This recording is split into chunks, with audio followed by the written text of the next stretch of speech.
Okay, just start the.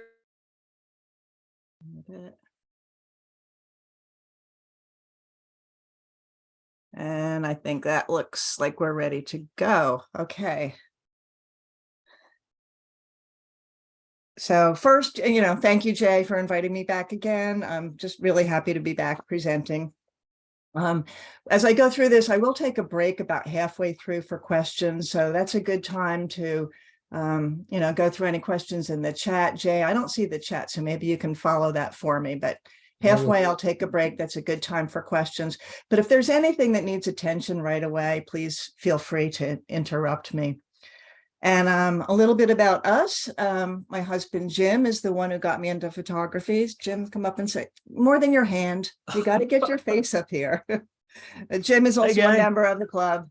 So, and there, of course, up on the screen, that's a picture of me and Jim. He's the one who got me into photography about 10 years ago. And he taught me a lot, and now we learn from each other.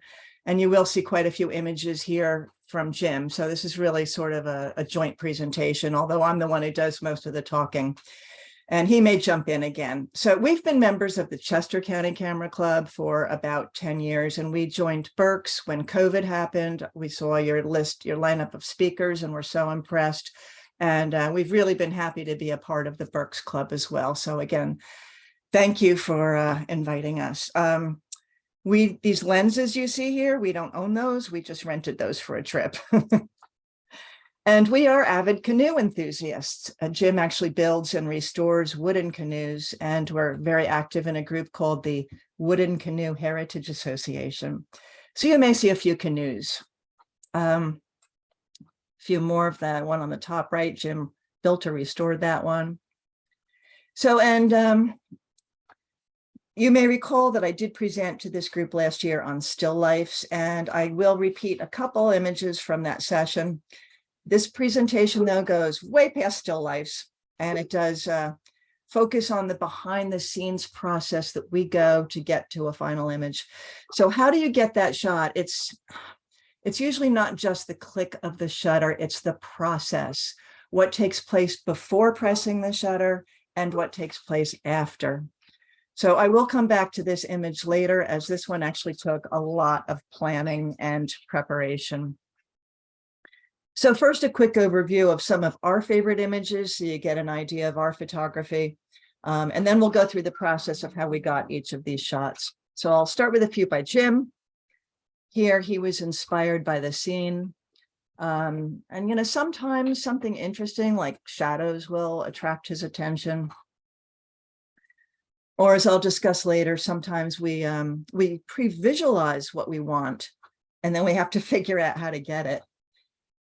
Or we might get a little creative and enhance an existing image.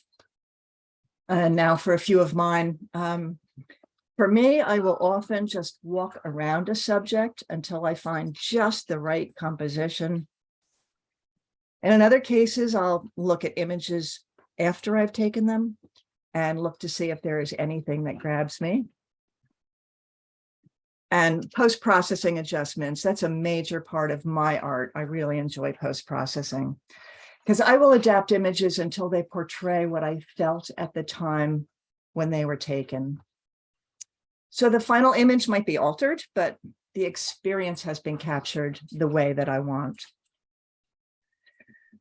So how do we get that shot? Well, many times we can thank some creative editing, and I think this is probably the easiest way to dramatically enhance an image.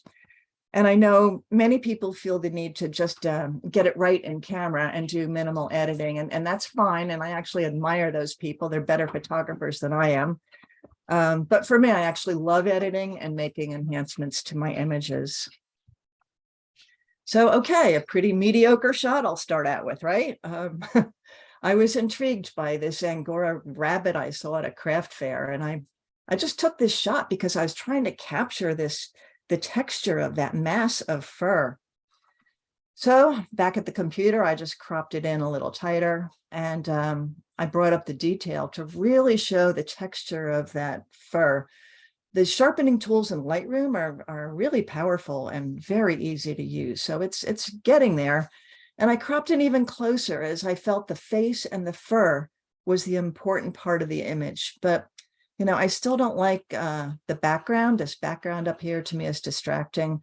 So a quick fix in Photoshop, you just lasso this and replace it. It's called content aware fill. It's just a few clicks, and I filled that in with more fur.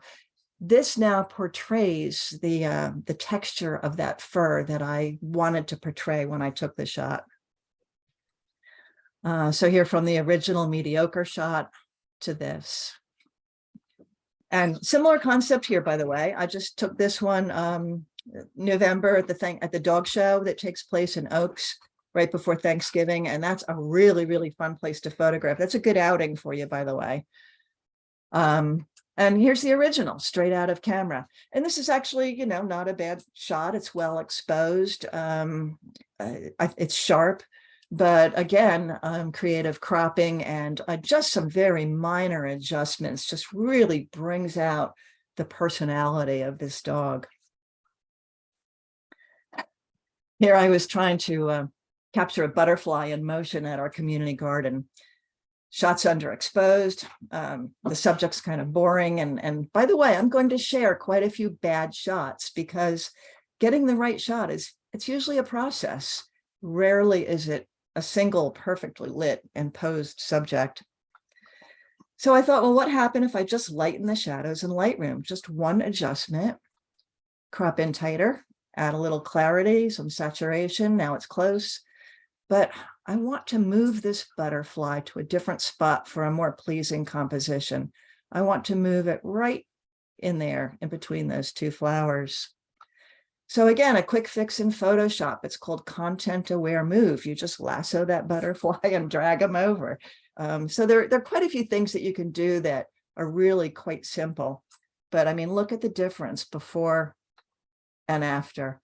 So my point here is don't dismiss those bad photos. If there's something in there that appeals to you, just, you know, see if you can enhance it.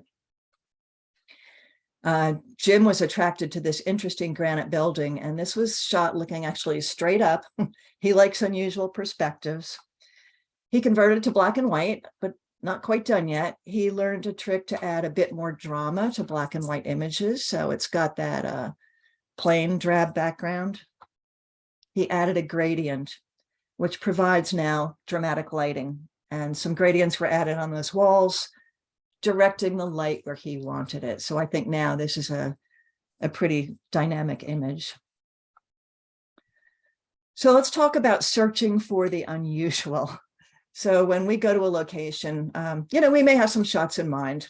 Here are some shots by Jim, and he usually starts out with the traditional shots like this one at the Philadelphia Naval Shipyard. And then we start to look for something more unusual, a different angle, maybe a close-up of some detail that catches our eye. Here, Jim used a wide-angle lens. I will talk a bit more about wide-angle and fisheye images later, but I love how he composed this with that strong leading line. And Jim likes images that are a bit disconcerting or confusing. He wants the viewer to pause and ask for a moment, what am I looking at? This is looking straight up a fire escape. We're still in the Naval Yard. And Urban Outfitters has their headquarters at the shipyard. Middle of a bright sunny day, you know, typically not the best time to photograph, but these shadows caught his eye. And by using a fisheye lens, he gave it a unique perspective. He also stood up on one of those chairs. And while walking around the buildings at the Navy Yard, this white dress in a window caught his eye. So, you know, even though one would normally go to a shipyard to photograph ships, just always keep your eyes and your mind open for other images. And here are a series of some shots that I took. So every year we make quite a few trips out to Middle Creek Wildlife Management Area to witness the migration of snow geese. And I hope all of you have been there, or if you haven't, please go. In late February, early March, tens of thousands of beautiful snow geese stop here. And if you've been there, you know it's just an amazing sight and sound when they all kind of lift up in unison. And, you know, with a little patience and good timing, it's really not difficult to get photos of this amazing liftoff of the geese.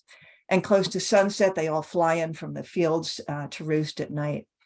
So these snow geese fly in circle when you're there and you experience this amazing motion. But with a fast shutter speed, you can freeze action that happens faster than the blink of an eye. So this was shot at 1/2000th of a second. And then I love this capture by Jim. It's one of those snow geese at Middle Creek, but by slowing down the shutter speed to 1/15th of a second, he intentionally captured some motion blur. And I think it gives it a whole nother feeling to the image. Here's one that I did, again, with a slow shutter speed. And I think it has, maybe a dreamy or sort of a ghostly look to it. So everyone takes pictures of the snow geese in flight. That's the main attraction. But you can drive through the area fields. I think they open up on March 1st, and perhaps stumble on geese feeding in the fields. And in this one, I just love the leading lines here, the repetition, and this band of snow geese back there. And I'm always looking around for other visual interests, like this group of Mennonite women. They were there enjoying the sights. So this is my finished image, but here's the original. So again, my first step, I'm just going to try to bring up the shadows and see what detail is there. Now I can see more form in their jackets and some detail in their colorful skirts. There were some other people and some things in the image that were distracting. So I started again with that content-aware fill, which, it doesn't always get it right the first time. But with some cloning and some patchwork, I removed all the distractions.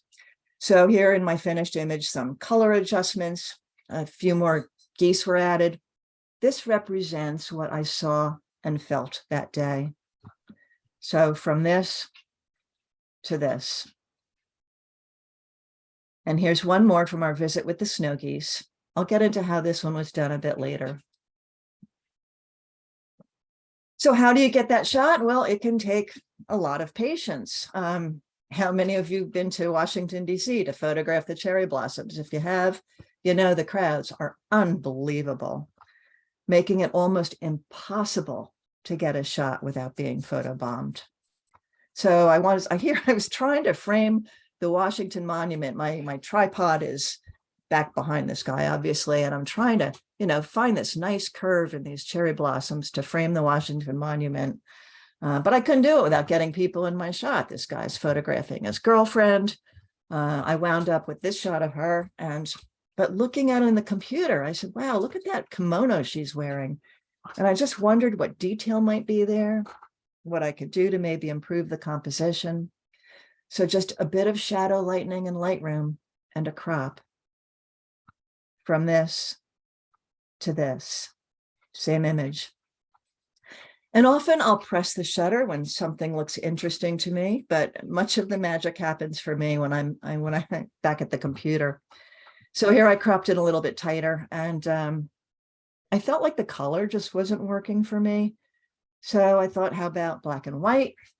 And yeah, I think now it's got more of a vintage sort of film noir feel to it. In Lightroom, I'm just going to make a few minor adjustments. I'm going to paint a little light into a few areas, just to give it a little bit more drama for my finished image. And not far from Middle Creek is Renninger's Antique Flea Market. So if you're leaving Middle Creek, please stop there. I think, Jim, they're only open on Saturday and Sunday. I think so. Yeah, I think Saturday and Sunday. So we stopped there because it's a place for us to buy yet more junk for my still lifes. And I didn't even have my camera with me. It was in the car. But when I saw this gentleman in one of the booths with these kittens, I just knew I had to give it a try. So I got up my courage and asked him if I could take his picture. He said yes. And I said, okay, but don't go anywhere. I have to run out to the parking lot and get my camera. So here's my original shot. And again, my process. First, I took about 20 pictures of him from, varying angles. For me, this is always necessary. It's first, I mess up a lot. Some might be out of focus or not exposed properly. But also, some are just not that interesting.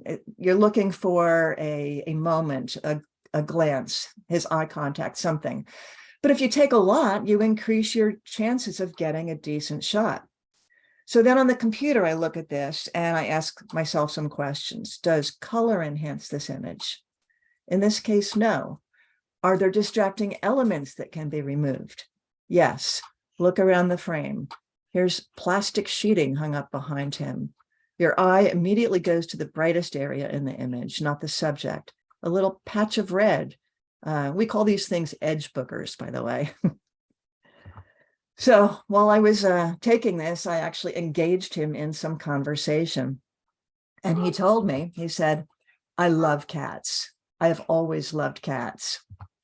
And then he said, I must have 60 of them buried in my backyard. Funny guy. So, and sometimes I think there's a photo within your photo. There was this like mysterious, this beautiful sunset in Lancaster County. We're driving around. I said, Jim, pull the car over. So I took this shot, but I wasn't really happy of this Lancaster farm scene. But I decided, let me crop in on the left side of the image and see what's there. So when I took the shot, I didn't even realize I had captured an Amish barn raising. Isn't that cool? And because it's so heavily cropped, though, I had a lot of noise, a lot of graininess in it. So I did add a texture, but I think it works. And most of you probably know about HDR photography, high dynamic range. So while driving through Lancaster County, I saw this barn filled with drying tobacco. Again, Jim, stop the car. So here's the same image underexposed and overexposed. And I think you're aware HDR, it brings up those dark areas, tones down those light areas. But it can also add color and texture. And I think it can make an ordinary image just pop. And Jim wanted me to caution that it's easy to overdo it. This is my image. He thinks this is kind of on the border of overdoing it, but I like it. We went to the Battle of the Brandywine in Chester County. Fantastic place to photograph. If, like me, you're shy about asking people, can I take your picture? Go to the World War II reenactment. Go to the Battle of the Brandywine, because you don't have to ask anyone. They're all there to be photographed. So here I was drawn to this group of sleeping soldiers. Another bad photo. Kind of looks like they're dead. But when I see something of interest, like these soldiers, I slowly walk the area and I'm looking for different perspectives. Sometimes I kind of feel like a ninja because I'm sort of framing things in my mind, and I get up a little higher. I might stoop down, and I'm just working the scene here.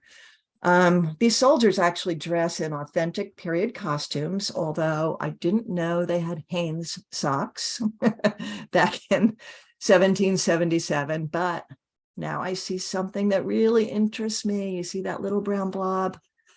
That's a puppy. There he is, a puppy. So now I continue to try different angles, but the grass covers the puppy's head, or all I can get in my frame is puppy butt. So I actually gave up and walked away. And sometimes you have to do that. But I went back and now I like it.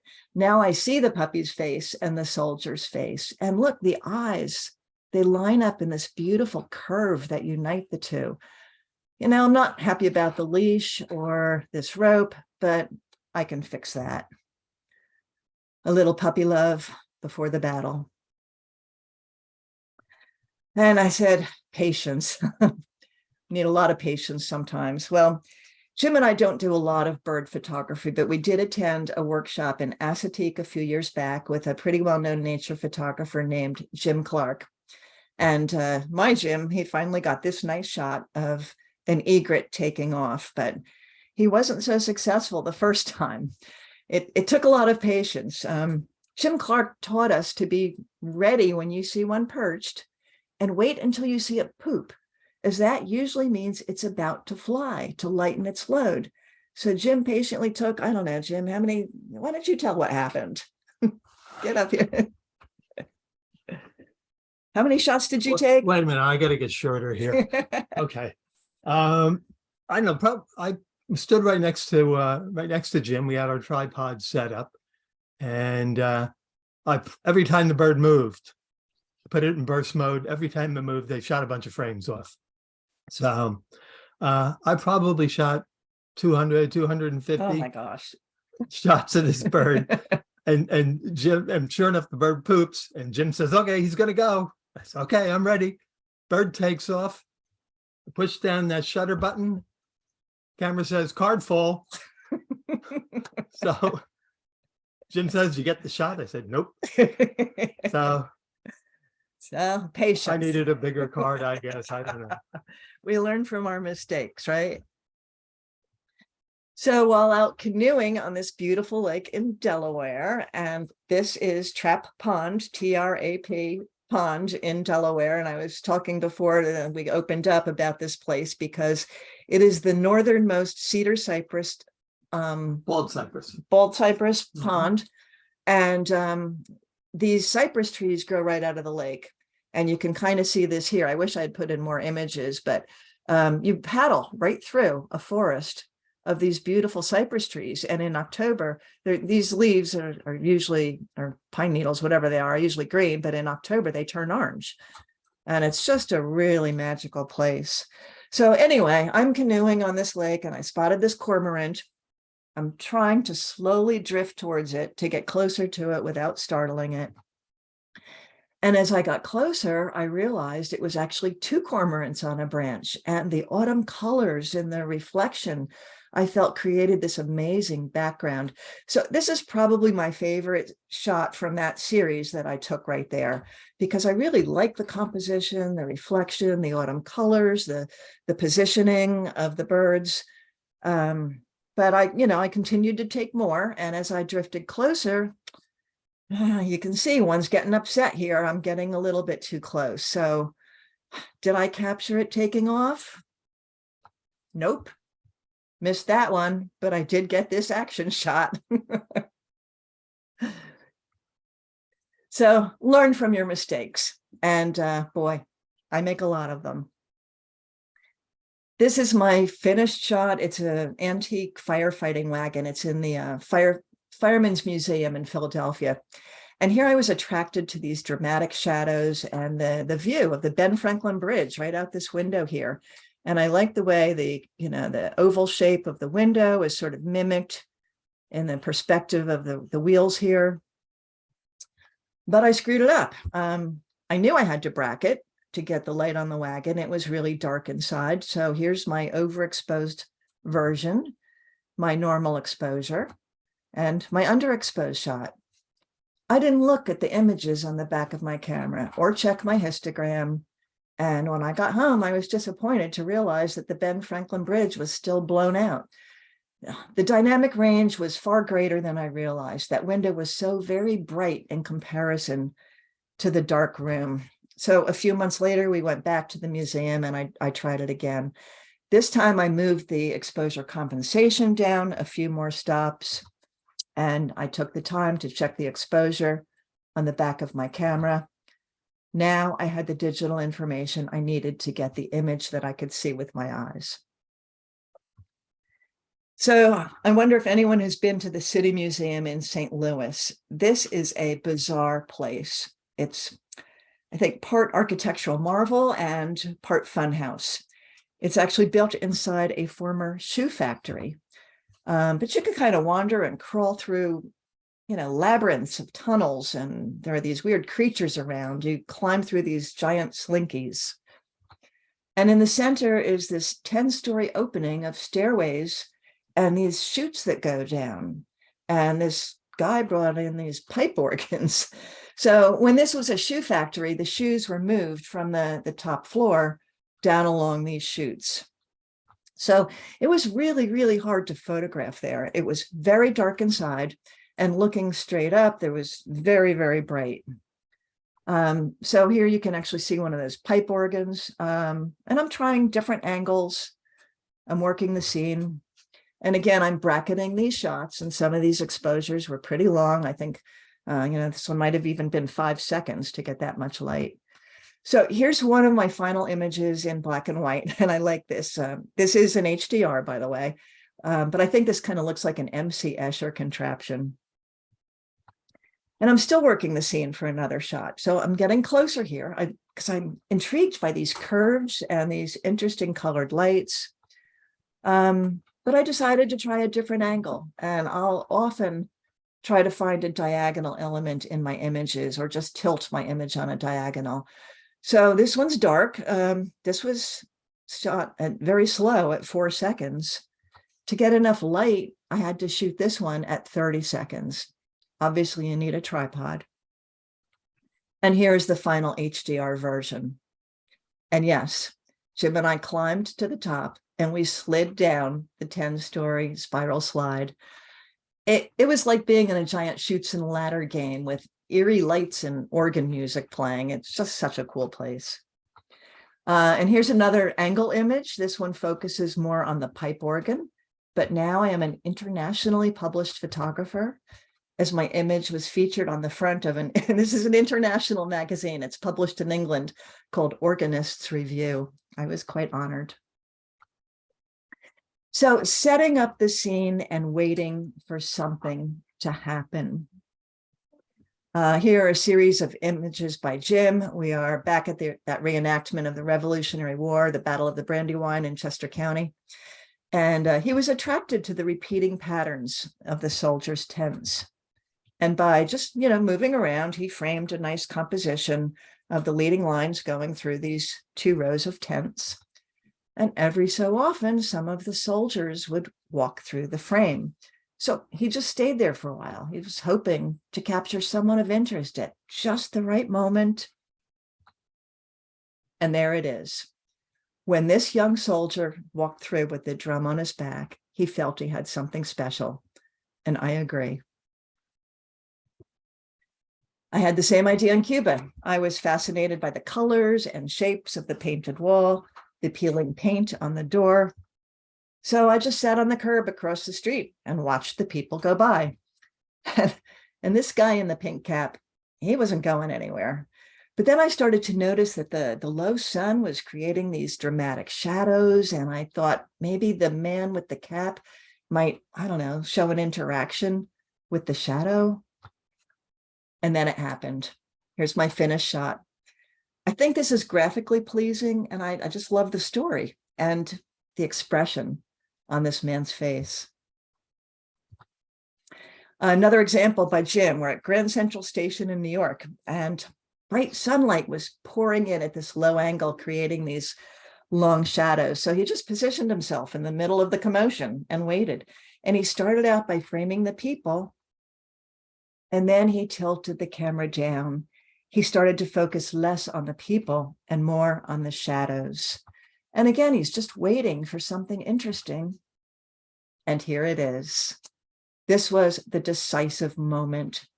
The foot on the left and the foot on the right, they're lifted off the floor, showing movement. And the shadow of the little girl holding her father's hand, that captured the moment he was waiting for. Back to setting up the scene and waiting for something to happen. This time, I'm just going to give it a little Photoshop help. This is Chelsea Market in New York City, and there's this stretch of flooring that is lit from below. And I just loved watching the variety of legs and shoes, and I felt there had to be a shot. So I just sat on a bench in the dark, and I just took lots and lots of shots. And back home on the computer, I kind of like this one with that wheelchair in it. And this one with these colorful shoes. And I thought, well, maybe I can combine the two. So here's my finished image. And this represents the hustle and the bustle and the diversity that I was experiencing at the time. And what's funny, I didn't even realize until about a month later that these colorful shoes walking into the frame, it's the same pair of shoes walking out of the frame. Oops. But I still like the image. And I want to talk about still life a little bit. Many of you know I really enjoy still life photography, and I did a presentation to many of you last year. So you may see a few repeats in here, and I apologize for that. But I've added some new images, and I wanted to include this because I think creating and shooting still lifes really does force one to learn about light and composition. And when I went through this process, my goal was not only to learn about the compositional techniques and all the disciplines involved with creating a still life, but to experiment with a wide variety of subjects. So, sometimes as a learning process, I take a subject, such as silverware, and I see how many ways I can photograph it. So some of these images were inspired by images I found online on sites such as Pinterest. And then I would try to create something similar so I could learn. Because, it never would have occurred to me to photograph silverware in the bottom of a sink. So this is my image, but it was inspired by one I saw online, and I tried it and I like it. And back to learning from your mistakes. You know how difficult it is to balance an egg on forks? You know what a mess it makes when it rolls off and onto the floor? But a trick I learned online, you see that little tiny notch up there? You take a pin and poke a hole in the top of the egg and one in the bottom, and you can blow that yolk out. And an empty egg is much easier to balance, and it doesn't make as big a mess when it falls off. So, and a technique I use a lot while creating still lifes is light painting, which again, I talked about last year. So I will just touch on it here and share a few images I've done this way. And I did share this one last year, as I learned this technique from the master of painting with light, Harold Ross. I'm sure some of you are probably familiar with his work. So if you like this sculptural look, check his website. Again, I will have a few links at the end that Jay can share with you afterwards, and one will be to Harold Ross if you're not familiar with him. And if you really want to learn this, take one of his workshops. It is an investment in both time and money, but boy, you learn so much about painting with light as well as composition. So it was a weekend-long workshop. I came away with one image, this one. But since then, I've been able to do a lot more light painting, and I'll share here some new images that was not included in my presentation last year. This one was actually part of an exhibit at the Philadelphia Flower Show. And I spent a lot of time arranging the shapes and the colors. You see, sort of a color wheel going on here. And I intentionally place these. I'm trying to create movement for your eye. I want your eye to come up and around and sweep around, just trying to get some movement going in the image. But light painting, we have used this technique for other still lifes. Jim did this one. These are some of his grandfather's pipes. Jim also did this one. He put his fishing reels on black plexiglass, which adds a great reflection. And you remember, if you saw my presentation last year about all the stuff you've inherited over the years and collected. So these are antique salt containers and salt shakers. Your kids don't want them. So before we just donate all of this stuff to Goodwill, I figured I can keep it as a family heirloom when I photograph it. So this was also light painted on that black plexiglass to get that reflection. Another capture of a family heirloom. This is a cloisonne vase from Singapore.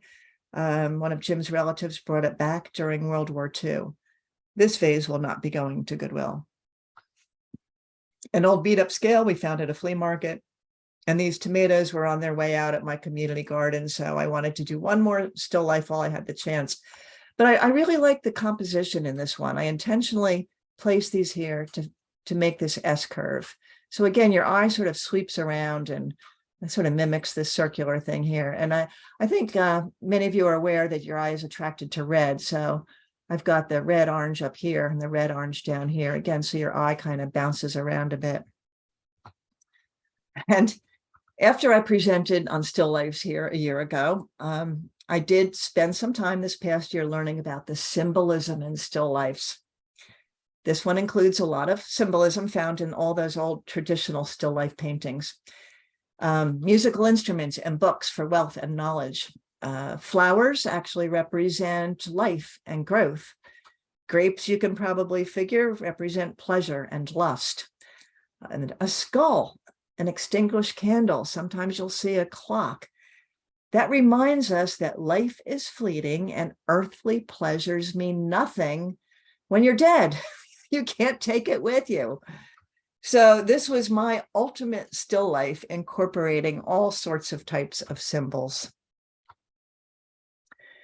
So I want to talk on some usual subjects with unusual looks.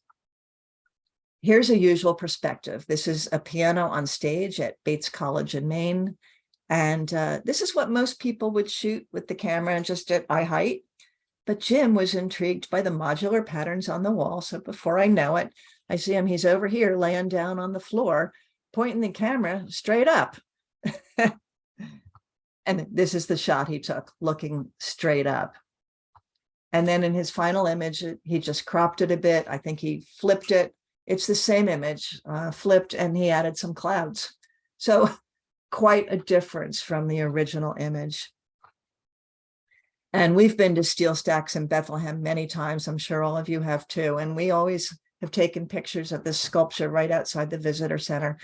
And it may be gone now. I know last time we were there, it wasn't there. I hope it was just like on loan somewhere. Maybe someone can, you folks probably know better than I do. Maybe at break you can let me know or put it in the chat. But anyway, this sculpture, if you're familiar with it, you know everyone has to take this shot. It's a shot of another person looking straight through those steel tubes. Here's Jim taking the picture of me through the tubes.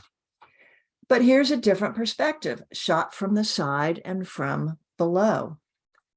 And now Jim has placed the camera right on the edge of that sculpture and shot across it. And again, he likes images that make people stop and wonder, what the heck is it? And be observant. We went to Annapolis, the Naval Academy, and there's this old battle flag in a display case there. And this is the ordinary shot that most people would take. I'm guilty. This is my shot. This is Jim's shot. He preferred just a close-up of a portion of the flag. He felt that it told more of the story. So, many times we walk on top of dead leaves, but, it could be fun to look for the simplistic beauty of a leaf in the snow or frozen in ice. Jim was fascinated by these patterns kind of formed around this leaf frozen.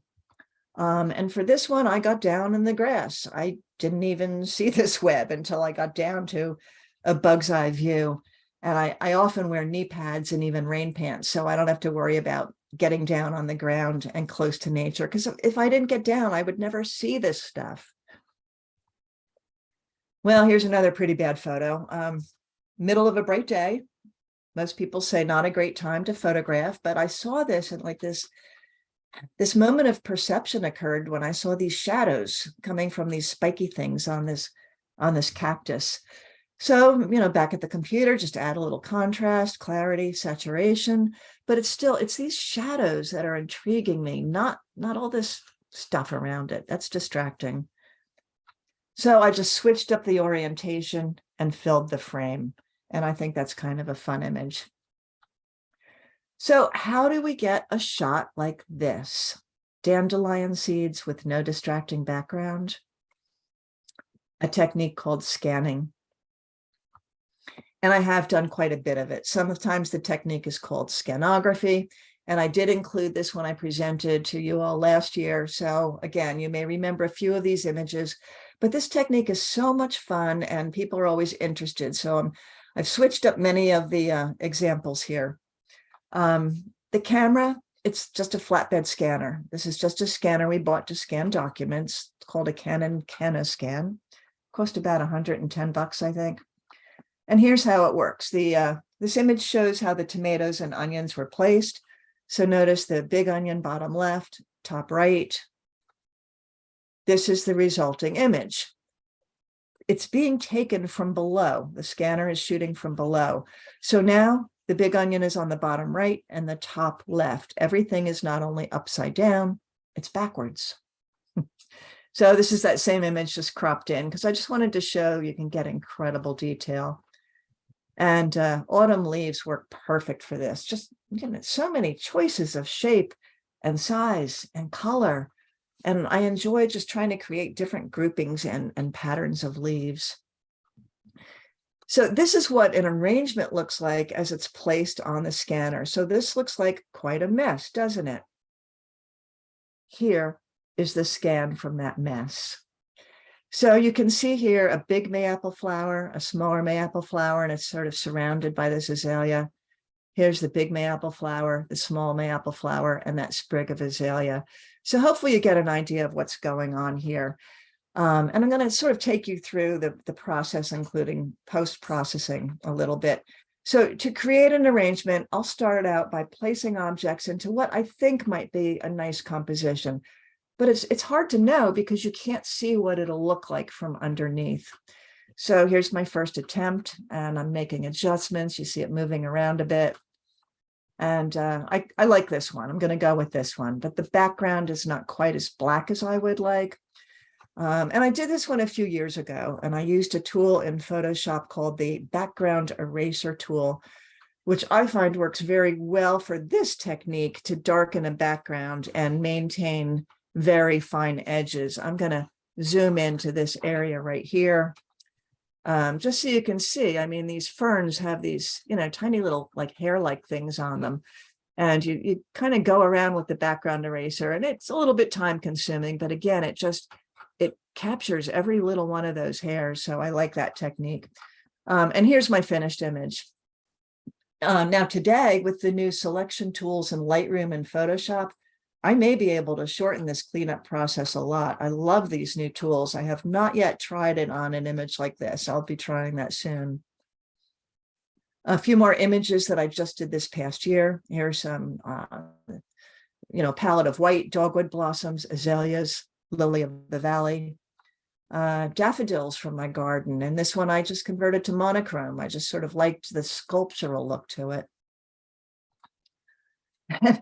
And then I was working on this presentation the other day, and I realized, gosh, all my examples are of flowers and leaves. And of course you can scan things other than flowers. So I just did this a few days ago.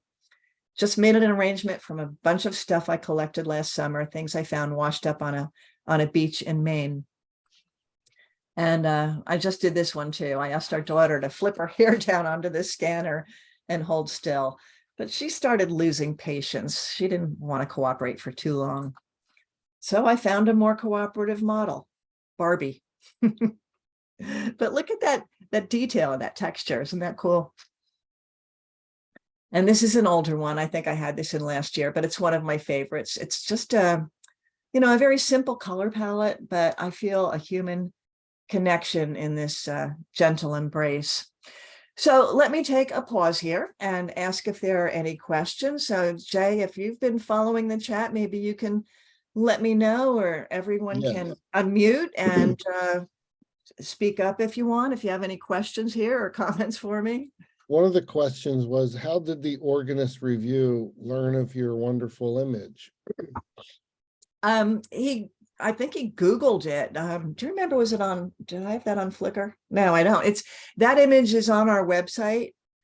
And I think he just searched for it somehow and stumbled on it. And then Jim's image of the vertical building with the light gradient, was that done in Photoshop? Yes. I don't know if you could hear him. Yes. This is a question I had as well. What is your source of your still life light painting? Are you using little flashlights of some sort, or lamps, or what? Yes. Hold on. I'm going to show you the light I use, since it's right. The light painting. Yeah, for the light painting. I guess you experiment with lots of different lights. Harold Ross lives down in Peckway. Yeah, he's close. Yeah, he's not, Yeah. and he's a really amazing guy. And it's worth of work. yeah, that's why I say, please look at Harold Ross's website. And he taught me this, and he actually sells these. I have another, this one is taped together. This is the flashlight here. This is a bent piece of white PVC pipe. It's white, but it's wrapped up and connected with black tape. It's bent because that kind of bends the light and softens it. And you turn out all the lights when you light paint and you move things around. And yeah, whoever was just speaking is absolutely right. He's just an amazing artist, and I would not pretend to try to teach someone how to do this anywhere near the method that he does. And he's a really nice guy and funny guy. So yeah, look him up and look up his work. So I think those still lifes I just showed you all were done with painting with light, because that's what I was talking about. When I do my still lifes, I do all sorts of different kind of lights, light boxes, natural light, anything goes. Betsy, when you do that, are you doing multiple exposures as you light paint each individual piece of fruit or Typically, vegetable? as yes. He does? Yes. And that's something, again, that Harold Ross teaches. And I've seen, I'm sure you've all seen light painting of like the old car in the old garage. And a lot of people do that in one take, and you can do it in one take. But the reason Harold Ross teaches to do it in multiple takes is it's just easier to control. If you're doing, you know, like all that, those fruit and vegetables I have, if you do that all in one take and you screw it up, you know, you turn your flashlight the wrong way and point it at your camera, you've screwed up the whole image. So by doing it in little chunks and then bringing them together in layers in Photoshop, you can control it much better. So when you're layering multiple images together and then masking out and taking out parts you don't want and combining different Yes. pieces together, yeah. Blending. the two. Yes. Yeah. And some blending. Yeah, exactly. And again, you know, that's a pretty complicated process. Although, I mean, you can take a simple object like just an apple and light paint that and do it in one take and not have to do any layers or anything like that. So if people want to try it at home, just turn out the lights and take a flashlight. If it's too bright, you can put a little tissue paper over it or something to soften the light. You need your camera on a tripod, you turn the lights out. So, and it's sort of a long exposure. And if you sort of move the light around, you can make it directional and it softens the light.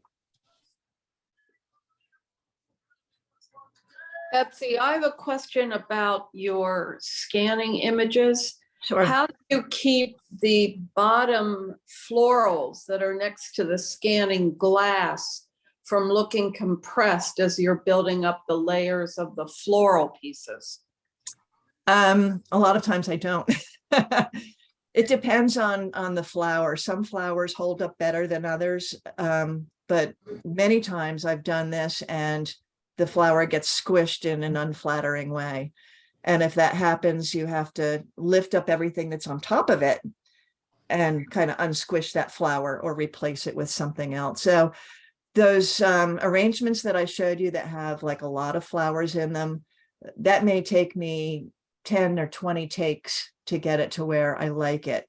Because sure enough, the first time you put it down, something's wrong. You've got a flower down there and there's a piece of stem under it that you didn't see. The only way to fix that is to pick everything up, move that stem and try to gently put everything back down. So again, if you try the flatbed scanner, start out with an easy, like one flower or a leaf. But see, on the scans of the flowers, have you ever tried taking like clear plastic, like saran wrap, or even some kind of clear wrapping paper, putting that on the screen first and then laying the stuff on it just to get like texture and reflected light and stuff? I haven't yet, but thank you, David, for mentioning that again, because as I said, I look at a lot of images on Pinterest and some websites, and I just recently saw some where someone took like some saran wrap and kind of tugged at it. So it had, you know, crinkles in it. And crunch it all up like a ball.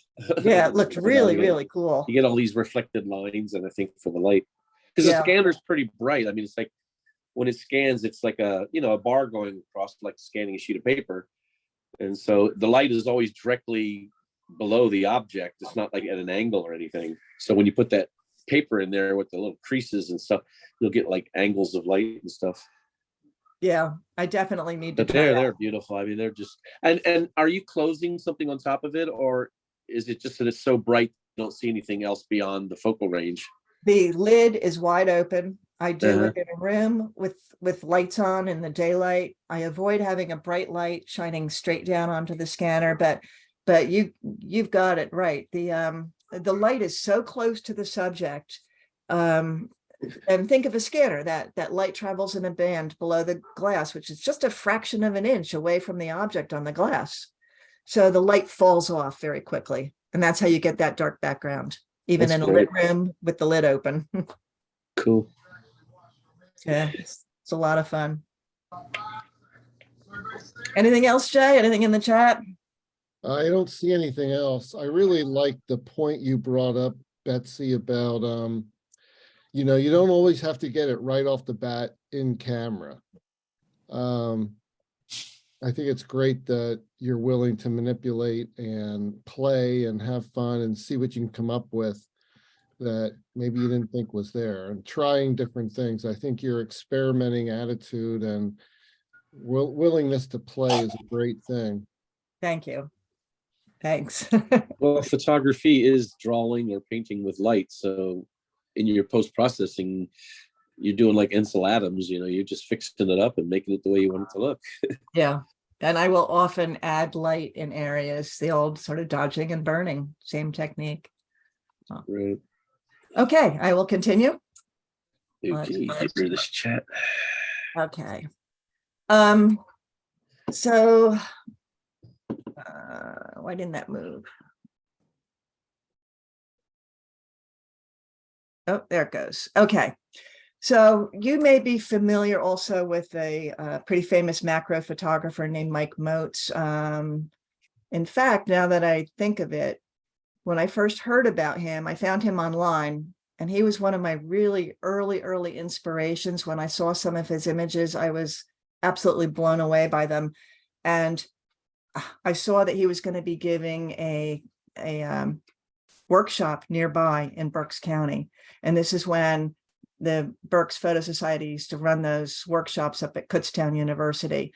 And it was the first giant leap I made really into photography was to go to that workshop that BPS put on. So I owe BPS an awful lot of credit now that I think back at this. Because I came away from that workshop with like a newfound passion that really kind of jump-started me into photography. But anyway, an early image I saw by Mike Moats was not one of his macro images shooting straight down. It was an image of a California poppy done with this technique called shoot through, where it has sort of this hazy foreground color that was created from other poppies. And I knew I had to learn to do it. And I'll tell you, this took me like 2 years to get this. But anyway, there are a few different types of shoot through techniques. And I'm going to start with images that have sort of this gauzy, translucent foreground. And I'll start with some examples and then move on to the how-to. So I find this technique works, really works well with flowers. That's probably my favorite thing to do. It's done by shooting through, in this case, a tulip that's very close to me while I'm focusing on another one further back. And you see this haze of color in front of the subject. So here you see a plamp attached to a gorilla pod. A plamp, if you're not familiar with it, it's like a plamped clamp, and it's this bendy thing. And I've got a flower stuck on the front here. And these are Rose of Sharon flowers. And this is my subject in the middle here. This is my background. This is my foreground flower. And here's my camera. My camera is smashed right up against that foreground flower. And I am focusing on, there's an arrow there if you can see it. I am focusing on this flower here. So this shows me at the exact setup that you just saw. And you can see that I've got my camera smashed right up against this flower. And I'm using a zoom lens. I'm zoomed out to 150 millimeters. I am using the widest aperture available as I want a very shallow depth of field. The only thing I want in focus is this subject in the middle here. I want this to be blurry and I want this to be blurry. So, and I usually shoot quite a few. It's just the slight movement of camera against a foreground flower. It moves that veil of color. So here I like the one on the right the best. And I just gave it a slight crop, a little clarity added to the center of the flower. And while I had everything set up, I said, well, let me try a few different flowers as the subject. So this is just some kind of weed I found in my yard. And this is attached to something called a third hand tool. It's just a small clamp on there's like this little tiny clamp here on the end of this adjustable arm, just so I can position this weed where I want it. And there's that shot of that weed.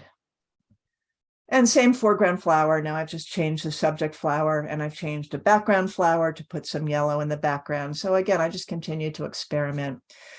But it doesn't have to be flowers. Here I am at Steel Stacks, and I'm really intrigued by the rivets and the rust. But I see this green leaf, and I say, well, maybe I can use that as a shoot through. So here's the shot of just the rivets and the rust. Here it is when shooting through the green leaves. And you might like the first one better. You might like this one better. It doesn't matter. It's up to you as an artist. So a few more examples, because I just want to give you some ideas of things you might want to try.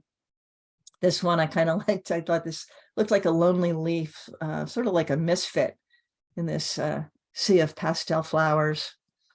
This is a friend of mine, and we're at this field of spring crocuses. So you can see she's down at the level of the flowers. And this is where I took a lot of these shots. I've got a few more coming up from this exact place, because you can see there are a lot of flowers to choose from for your foreground, your subject, and your background.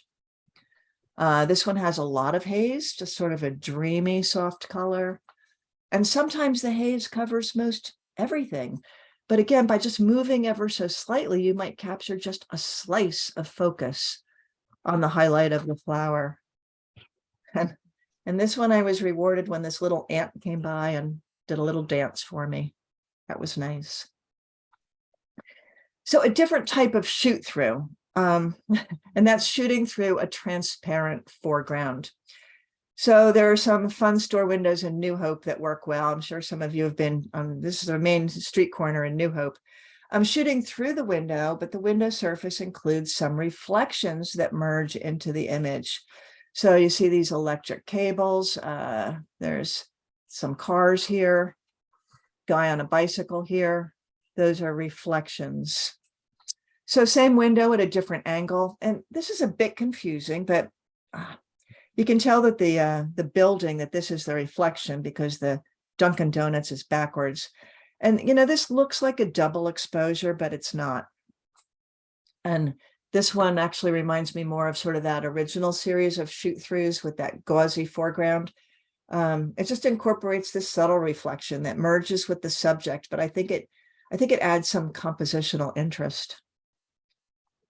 And this one includes a reflection, the car at the top left, but it also includes another kind of shoot through texture. I'm shooting through frost on the window at the bottom right. And boy, this one's got a lot going on, kind of like a Where's Waldo or I Spy. I like this little surprise up here. This man is pushing a baby in a baby carriage. And here, what's inside the window and reflected in the window equally fight for attention and play with your brain. Again, what the heck are you looking at? It's, sort of like an optical illusion. And a slightly different kind of shoot through. This is shot through the window of a taxi in Cuba, and no reflections, but the water on the windshield is providing this surreal texture. I said before, be observant. This was in a hotel lobby. Wasn't expecting to find a photograph here, but I saw this water cooler filled with fruit, and it had this condensation on the front of it. So I kind of liked it, and I just went over and sat down. This lobby was pretty crowded, a lot of people there, and I'm sitting on the floor with my camera smashed up against this water cooler. People thought I was nuts. Oh, well. And other surfaces to shoot through. This is our shower door, and it has this really cool pattern of leaves textured into the glass. So I'm going to try to shoot through it. And we have a willing model. This skeleton poses for a lot. He poses for us a lot. His name is Uncle Dudley. So here he is propped up on the toilet. I've got a black blanket up behind him. And then I get in the shower and I shoot through the textured glass. I zoomed in on just the torso. It's starting to look a bit creepy. And I zoomed in a bit more, and I really like this one. I think this looks really scary. So fisheye lens. You can tell by now that we like to experiment with new techniques. I was always kind of a bit leery of using a fisheye lens. I don't know. I don't like a lot of fisheye images. To me, it was just a way to make people's noses look big. But Jim gave me one for my birthday. I started studying other images and I started to really get excited by it. I do it a lot now, and now it's one of my favorite lenses.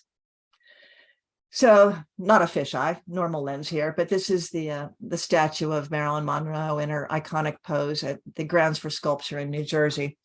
So this is the shot that most people take from normal eye level perspective. So, but you can add a bit of fun with the fisheye lens. I know Jim tells me this was his idea, right? Yeah. His idea, but then I have to remind you, you were too embarrassed to get down on the ground and look up her skirt. So, Creepy old man. yeah, creepy old man. So I took this shot and I really like it. It's fun. And here I am laying in the grass again. Most of you should recognize this place. This is Hopewell Furnace. And the wide angle lens provides this tremendous depth of field. I mean, the focus on the leaf in the foreground, it's just an inch away to the barn in the middle ground, the ironmaster's house in the background. In this one, I like the leading lines in the image. The leaf is pointing in, and yes, I did pick it up and move it, but the leading lines of the fence, even the contrails, no, I did not move them. This is Laurel Hill Cemetery in Philadelphia, and I just set the camera on a stone wall. So I think this looks like leaves are crawling away from the graves, kind of like they're trying to escape. And Jay, we will get you to Laurel Hill one of these days. Great place. Planning on it. Yeah. Another fisheye. This is still from Laurel Hill Cemetery. Here, I've placed the camera on the ground and just pointed it upward. And to tell the truth, I didn't even know what I was taking because I couldn't see in the viewfinder at all. I'm holding the camera down on the ground. So I'm kind of going click, click, click, click, moving my camera around. But here's the original image on the left. I just wanted to show you that I really didn't do a whole lot to this image. I obviously lightened the shadow areas, and you do have to be careful with a fisheye lens. Sometimes these are gravestones behind me. It picks up stuff behind you. Sometimes your tripod leg gets in the shot or your foot gets in the shot. Here's the spiral staircase inside Philadelphia City Hall. This is not a fisheye, but it's a wide lens, 18 millimeters, to really open up that spiral staircase. But let's see if we can open it up even more. With the fisheye lens, you get even more of that spiral staircase.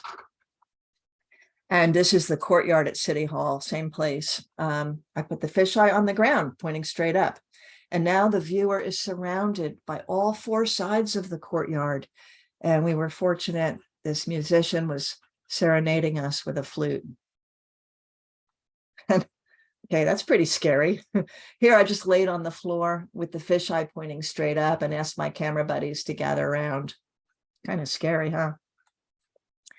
So, okay, I will add a few images with big noses like this one Jim took. He took this a few years ago, and some of you are probably going to recognize this horse. This was at Hopewell Furnace, and we loved this horse. He's no longer with us, sadly. But there you go with the big nose. So I had to give it a try myself because I just really enjoy the bizarre and sort of whimsical perspective you can get, how this horse's face completely covers up the rest of his giant body. And here's our dog, Shadow. You may have heard her barking before. She's being good now for a while. And yes, of course, we had to make our own goofy images. Part of our journey with photography is having fun. So now we'll move on to something a bit more challenging, composites. And dare I say it, Photoshop layers. I know they can be scary. So this is Jim's shot, the iconic shot at Antelope Canyon. Every photographer takes if you go to Antelope Canyon. And we were lucky to have gone a few years back because I understand now they've canceled the photographer tours that allowed tripods. And it really helps to have a tripod to capture this. It can be dark inside there. But he decided it needed a little more interest. So this bird flew all the way from Delaware to be in this image in Arizona. So this is a composite of 2 images combined in Photoshop using layers. It's really pretty easy. And, we know that everyone can't afford a guide to take them into the Arctic to observe an Arctic wolf take on a group of musk oxen. But you can't afford to go to Cabela's. Again, I'll look at an image and determine what I want to leave in and what I want to remove. And I added a layer in Photoshop with a snow texture to take it from inside a sporting goods store to out in the cold wilderness. Back to Middle Creek in Pennsylvania, we're watching the moonrise. And I don't have the best lens for this, but I decided to try to zoom in on the moon, a little overexposed, took the exposure compensation down a bit to get more detail to show in the bright moon. And a little bit earlier, I had taken a bunch of shots of the tundra swans flying overhead, just take a lot. And then I composited them with the moon. So each goose and the moon are all on separate layers in Photoshop. So I can adjust the size of each element. I can move it around. So yes, this is a created image, but it is created from the elements that were there that day, pretty much the same time. And to me, it captures the feeling of the beauty and the wonder of this amazing place. And I said I would come back to this one, still at Middle Creek, but now I'll explain how I got this shot. Well, we went for sunrise, and it was a beautiful sunrise. And when it got a bit brighter, I took multiple exposures. I just put the camera on burst mode and let it click away. And then I brought them into Photoshop as layers and blended them together. So you can kind of see the pattern of flight of those birds. So, and then I just put them on top of the sunrise. So I like the patterns that they formed, but kind of a nice surprise to me. This looks like a bird, and this looks like the backside of a bird, the wing and the tail. Kind of fun. And you remember this high shutter speed shot of the snow geese flying over us? Well, what happens if we composite it with this flattering portrait of me? I'm in a windstorm on the top of Cadillac Mountain in Maine. Ooh, suddenly I am Tippi Hedren in the Alfred Hitchcock movie, The Birds. So let's look at some examples where we started with the idea for the shot and planned how to get it. I started off at the beginning with this presentation, and now I'll get into what we go through to really make a shot like this come together. So Jim and I go to a gathering of wooden canoe enthusiasts in the Adirondacks every year. And Jim had this vision for this shot. So he asked our friend Ken to meet us out in the lake in his wood canvas canoe at 5:30 a.m. 5:30 a.m. Well, because there's often a mist, actually almost every morning, there's this gorgeous mist on the lake at sunrise. And Jim envisioned the shot from a low angle. So he had to go into the lake at 5:30 in the morning when it was 45 degrees out. So you can see here's Jim in the lake. There's this thick mist out there. Here comes our friend Ken, our model. So as I'm walking out to witness this, and I'm carrying some towels because I know when Jim gets out of that lake, he's going to be cold. I see the almost full moon. It's still there in the early morning light. So I grab a few shots of the moon, thinking we may want to add it to one of our misty sunrise shots. Then I realized, let me also shoot the reflection of the moon. And I took a few shots, as you never know what you'll get in a reflection in moving water. And I kind of like this one better. So Jim is getting out deeper in the water so he can get a low angle. And he's taking many shots. He took about 100 images, hoping to get the right capture. And this is the one he went with. So this is straight out of camera. So you can see the faint colors of the pink and the blue colors in the mist as the sun is rising through the fog. And the colors were actually brighter when we were there. They looked brighter because this is just the raw file. But we will enhance those colors a little bit and lighten that main subject. And then we added the images of the moon just to add a subtle surprise interest to the image. So again, I said at the beginning, how do you get that shot? A lot of times it's what goes into it ahead of time and after. I mean, ahead of time, Jim had the idea. He had to find a friend to model, find someone willing to go out at 5:30 in the morning. He had to be prepared to walk in a lake and submerge up to his chest in 45 degrees in cold water. So a lot goes into these things. But there was still lots of mist out there. After he got dried off, I paddled out myself into the lake. When we're up there, I go out every morning in the mist and take lots of shots because it's just spectacular. It's surreal. It's almost like being in a whiteout with no sense of where you are. So here you can actually see just a little bit of the tops of the trees on the far side of the lake. So here, told you we like to experiment. Jim wanted to create a scene where he looked like Sam Spade in an old movie. And he was inspired by a how-to video by a photographer named Gavin Hoey, who does lots of videos using different lighting. And Jim loves to work with lights. And again, at the end, I've got a link to Gavin Hoey. So he started out with a Venetian blind set up in our kitchen, got his assistant, that would be me, to stand in while he adjusted the lighting.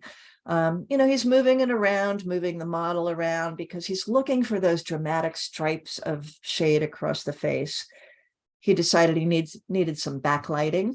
So here you can see that added light behind him. And he got a fedora from Goodwill for $3, a toy gun from Amazon for $6, and now he's ready to go. So, and here's the finished image converted to black and white. And I want to share my thought process on another pre-visualized shot. Jim is in charge of workshops for the Chester County Club, and he loves ballet, believe it or not. So he set up a photo workshop with the Brandywine Ballet, and they provided the dancers in their studio. We had camera club members bring studio lights. And, it was a lot of fun. The dancers were amazing. And I think everyone came away with shots they were happy with. And I got quite a few as well. But, in addition to shots like this one, I wanted something unique. I wanted someone that no one else in the group that day would have. We were there with 25 of us in the same rooms with the same dancers, with the same lighting. I wanted something unique. I wanted this. And this is the combination of imagination and technique. I wanted to show this progression of movements. So how did I do this? Well, most of the images were shot with a very fast shutter speed. That's why we brought all the high-powered lights. So you can see here, this image was shot to freeze the amazing Amanda at the height of a leap. Note the high ISO, 1/1000th of a second. Now look what happens when we go with a much longer shutter speed of 1/3 of a second. Now there is blur that indicates movement. Now, this is a bad shot. I don't want a two-faced Amanda, but I put this in intentionally to show you that if you do this, you need to take a lot to get a few that you like. Here are the shots that I used straight out of camera. 1, 2, 3, 4. This last one, I wanted her to face the opposite direction. So I turned her around and put them all together in Photoshop for the finished image. And a different technique to show motion. I took multiple images in succession and then brought them in as layers in Photoshop. And by lowering the opacity of some of the images, there is just a subtle sense of graceful movement. And this was done the same way. So, and a few more examples, and we're getting close to the end here, but a few more. Every year, the Chester County Camera Club has a summer challenge, and each year it has a theme. A few years ago, the theme was song titles. There were 10 assigned song titles to illustrate. So one of the assigned songs was Summertime, and here's my interpretation: Summertime and the living is easy. This was to illustrate the Adele song, I Set Fire to the Rain. Here the assignment was Somewhere Over the Rainbow. The dreams that you dare to dream really do come true. You may recognize this was done on that flatbed scanner. Another year, the theme was adjectives, and one of the 10 assigned adjectives was welcoming. So this is Jim's interpretation, and let's see how he got this shot. Started with the backdrop in our kitchen, got a stand-in model while he adjusted the lighting. He was looking for that sinister lighting effect, that side lighting. Brought in the real model, our daughter Alex. We borrowed a Victorian dress from a friend. Brought in a prop, an old axe, working on the pose, had a bit of fun. And okay, now he's having a little bit of a problem. The axe is creating a shadow across her face. So again, he's repositioning lights, having Alex reposition the axe, and that's better. Here for a while, I said, let's try having our hair fly up. I'm hard to see, but this is a floor fan. I'm holding the fan in her face. But he liked this one. This is the mood that he was looking for. Just needs a bit of adjusting in Lightroom. Well, rather welcoming, don't you think? So, and while we had everything set up, I had another idea for a shot. I wanted to set up a dramatic shot and recreate Lizzie Borden. Have you heard of her? Lizzie Borden took an axe and gave her mother 40 whacks. Well, this is again with that fisheye lens. And I actually have the camera lying on the floor, and you can see I am triggering the remote control in my hand. And then we bring in the real model, and here's my finished image. Lizzie Borden makes me shudder. And another version from the same shoot, just with a slower shutter speed. And then I processed it in a sepia tone to kind of give it an old time look, but I think still quite terrifying. So 2 summers ago, the theme was COVID related. It was isolation, get it? And at the time we had recently been vaccinated and we thought all this was behind us. Oh, well. Well, the assigned topics were quite ambiguous. And so how does one go about illustrating topics such as keep calm and carry on? I mean, much open to interpretation. So after sitting around a campfire and discussing these somewhat murky topics, we complained about them a lot. And around the campfire, we had a little alcoholic motivation. Well, we finally embraced the concept and added our own twist to the challenge.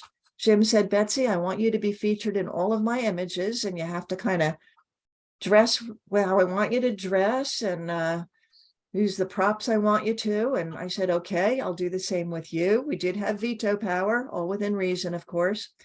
And the wheels started turning. And over the next few weeks, we visualized, we planned, we created our version of these kind of murky topics. So here is Jim's version of one of the assigned topics, happy hour, time for a quarantini. And here's my version of Jim. You can tell, fisheye lens, right? The only nation I am visiting this summer is imagination. So I took a trip to the library. I lugged home 40 pounds of travel books. So including this one, 1,000 places to see before you die. So this was shot with natural light. I had Jim pose with just this one book on his head. I took a separate shot of the rest of the books and I put them together in Photoshop. And then I brought in the butterflies. These are all butterflies that I had shot at different times, just to add sort of some whimsy to it. All dressed up and nowhere to go. I put an old silk top hat on Jim and asked him to take out the trash. His response? His response was to have me dress up with pearls and white gloves and mow the lawn. And kind of a side note here. Back here, this is our neighbor's driveway, comes up alongside our property. So I'm out there doing this and I see his car turning into his driveway. So I abandoned the lawnmower and ran into the garage. I was too embarrassed to have him seeing me out there mowing in long gloves and pearls. Wake me up when we can travel again. Well, Jim has the world's largest collection of maps. It doesn't matter that we always use a GPS. He always insists on keeping a paper map of every place we've ever visited or intend to visit in the future. So, okay, I have 2 more from this summer challenge and we will wrap this up. Destination isolation. I mean, who knows how Jim came up with the idea for this one? And who rigs up a speed light on a light stand in their shower to throw a spotlight on their toilet? He does. Last one. Better days will come. When Jim told me I had to get in a trash can, I said, going over the line. Our trash cans are too stinky. So he went to Home Depot and got a brand new non-stinky trash can. And when he set up a speed light to do a test shot, we were amazed by this really cool reflective pattern that emulated out. We didn't expect that. That was an added bonus. Well, now to get me in the trash can. Well, I didn't fit with my legs crossed in front of me. So I kind of had to put my legs up behind me like this. And Jim had to lower me into the trash can. There's a pillow under my knees to soften my knees. And by the way, I did my own hair and makeup here. After he took the shot, we had another problem. Jim realized he couldn't lift me out of the can. And we're thinking, oh no, do we have to call the rescue squad to come pull Betsy out of a trash can? So he finally figured out, he put some more pillows down on the rug and just gently tipped me over with the trash can and pulled me out. So a few bruised shins, but he got his shot. So yeah, we've all gone a bit stir crazy while stuck at home. There are so many photo techniques you can learn and try out at home. You don't need to travel. Just try something new. Don't be afraid to fail or fall down. Just experiment and have fun. So when you see all those amazing images online, and Jay, you kind of alluded to this, and you think, I'll never be able to do that. Just remember, for every great shot you see on Instagram or Facebook, there were a lot of bad ones before it. Henri Cartier-Bresson said, your first 10,000 images are your worst. And don't be afraid to make mistakes. And I'm going to leave you with one more quote.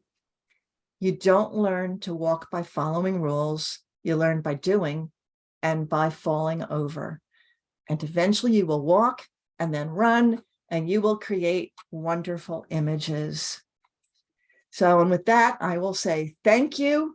I have, here's our website, letscapturethemoment.com. I have one more slide. I don't expect you to write this down. I'm going to share this with Jay, and he'll figure out how to get it to everyone or put it in the next newsletter or something. But here are links here to some of the areas in our website that I talked about, like still life. If you want to know how to do that scanography, there's an area on that. If you want to see the rest of our Goofy Summer Challenge images, they're there. And then I do have links to the photographers that have provided so much inspiration to both of us if you want to check them out. So with that, I will stop sharing my screen and turn it back over to Jay and open it up for questions or comments or whatever you want to talk about. Thank you so much. We thank you so much. That was an absolutely fabulous presentation from start to finish and all the way through. Thank you, David. It's one of those presentations you want to bookmark and go back to and listen to a couple times a year to get ideas. And hopefully, so yeah, hopefully some inspiration, and realize if you made some mistakes, if you're in a slump and made some mistakes, don't worry about it. I do it all the time. Did you and Jim attempt to blow cigar smoke rings? What did he say? I didn't. Did we attempt to blow smoke rings? Oh, with those cigars now, and No. not everyone heard that, but that came up during the chat. Our ending slide where Jim and I are smoking Cuban cigars. We're not really smoking them. I think you may have smoked a cigar once or twice. I used to smoke a pipe, but Yeah, it was a long time ago. Cigar smoke and me don't get along. So that was Photoshop smoke. We brought a few cigars back for friends. Yeah, that we did. So any other questions? Anything anyone wants to try? Anyone know if that sculpture is still at Steel Stacks? We have a question, Betsy. Hold on. Sure.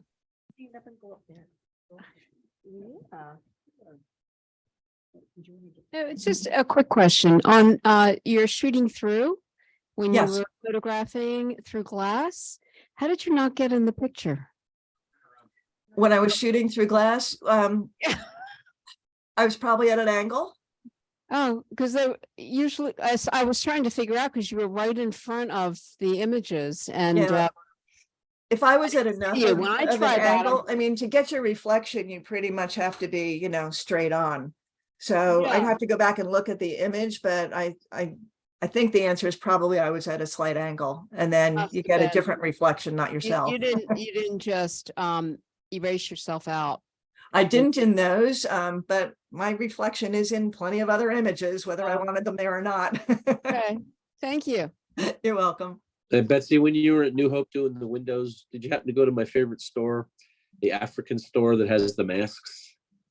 No, the African store that has the yeah, masks. I don't- it's on the side of the street away from the river. So if you're heading north, it would be on the left, I believe. Okay. And it's a store that has all these African masks, and oh man, some of them are like huge. I mean, like 4 feet high and stuff, and little African carvings and things like that. It's one of the storefronts you see on the sidewalk. I mean, I haven't seen it for maybe 2-3 years, but I would imagine it's still there. Huh, we'll have to look for that next time because we usually go to New Hope, maybe at least once a year. And Yeah. we love those creepy mannequins that are on Oh that yeah, corner, yeah. and By the yeah, fence. Looks like they yeah, got fired. Somebody fired them. They just threw them outside. yeah. It's a great place to photograph. I love the way you showed how to take an image and then crop in and find a more unique perspective, because I think from the days I used to shoot slides so much back in the 90s, 80s and 90s, that I always had to make the perfect image in camera because that's what's going up on the screen for the slide. There was not a lot of editing available. And it took me years and years to like, I think my best technique is to take if I'm using a zoom lens, to look at the image, zoom all the way out, see what's the framing around it, zoom back all the way in, and then slowly zoom out to add to it. But then I'm like, why am I messing with all that? I got a high resolution camera, full frame camera, mirrorless. Just shoot the darn thing and edit it and crop it when you get home or something. But perspective does change from different angles and stuff, like his shots where he would get down on the floor, or some of the ones you did, and look up through things. You're not going to get that by cropping it home. Yeah. Seriously, I think if you want to have a different look to your images, change your height. What have you? Get up high or get down low is probably one of the easiest ways to have something that's different than everybody else. Do you ever do any type of drone photography? No, we've had a friend who had a drone and took us out, so I have done a drone shot, but no, never. Oh, yeah, I did. I watch movies. That's I watch Yeah. movies these days That's just up to them, to though, see right? the usage of drone aerial photography, thinking that, oh yeah, back in the day, if they had tons of money for the film, they would get a helicopter, and now it's Yeah. just like you pop up a $500 drone or something like that, and you can take hours and hours of stuff that you used to have to pay tens of thousands of dollars for or something. Yeah. Betsy, you just sold knee pads to a couple participants here. Only if you're Someone doing said, trash. "I'll get knee pads." Well, That- I know that's Betsy the- isn't shy. Betsy isn't shy. She's not afraid to, look ridiculous out there in public. And that's really the trick to a lot of her photography. Yeah, you and Jim are always laying down in the middle of crowds. He's saying you're a little bit garbled with your mask, Bob, but I think I got the gist of it, that we're not afraid to look like idiots, right? I didn't say Just dress that. like a mannequin and lay there. They look Yeah. real. Well, and I had that Uncle Dudley in that one shot, the skeleton. We haul him around with us. So, talk about being noticeable. We go out to Marsh Creek in our canoes, and we actually wire Uncle Dudley up in his own canoe and tie it behind our canoe, and we tie a paddle in his arm and everything. So we paddle along, and you can't see the rope in the water, but he's just following us. You just see the skeleton following us. And we do this at Halloween, and the kids go nuts. That'll be really funny if the police are called. Oh yeah. You and Jim must live the nice retired life. I'm imagining you guys every morning waking up and, okay, where are we going today? Waist deep Well, in the not water. quite, but we get around a lot. We do a lot of day trips, and again, we do a lot of experimenting. COVID as difficult as it was, we really learned a lot about lighting. I did a lot of my still life stuff then because we were stuck at home. And, I think it helped us in some ways that we watched a lot of videos to practice some of the lighting tricks. So, We just got an Amazon package about an hour ago. It's got some stuff in it for a photo shoot that I want to do, and Betsy doesn't know about it yet. uh-oh. On air revelation. That's a little scary. Yeah, My we bought some good grandparents were things. Mennonites, so I really appreciated those shots with the people with the things on their head, and how they're admiring nature and seeing the birds and everything. That was really nice. Yeah. Yeah, well, hopefully you'll get out to Middle Sometimes you Creek. think they're all going to wear black and white or something, like they're Amish or something. But no, they're Mennonite. They're not as quite strict as the Amish. Yeah, and there many times there's Mennonite people out, families out at Middle Creek. It's, I think, one of their favorite outings too. Oh yeah, okay. We have lots of great comments and people thanking you, Betsy, for doing this presentation. Thank you. Thank you. I really appreciate I look that. forward to your next one. Bob, you got anything else there at that Goggle Works? Everybody's just smiling, so I guess they like the presentation. And everybody clapped. Did you hear the woo-woos and claps at the end? You didn't hear all the clapping, okay. Couldn't hear it. Okay, maybe We can hear a clap little here. bit. And I can see Mia. Thank you, Mia. I'm gonna keep an eye on your website for future workshops. Oh, now I can see the people at Goggle Works. Hi, everybody. Thank you. Thank you. Yeah, we will be. I know, Jay, you asked if we would do one up there, and it's an awful lot of work to haul all of our stuff. We are going to be doing a still life workshop at the Chester County Club. So, you may want to look into that. Thank you. Um, Anybody else have any questions before we close out? Bob, I'm gonna let you close the meeting. Okay, I think. Thank I you. think that's a wrap. Thank you, Betsy. Thank you, Jim. Hopefully we'll get to hang out together someday. That'd be great. Thanks, Betsy. Thank you. Goodbye, everyone. God bless. Bye. Bye-bye. The recording.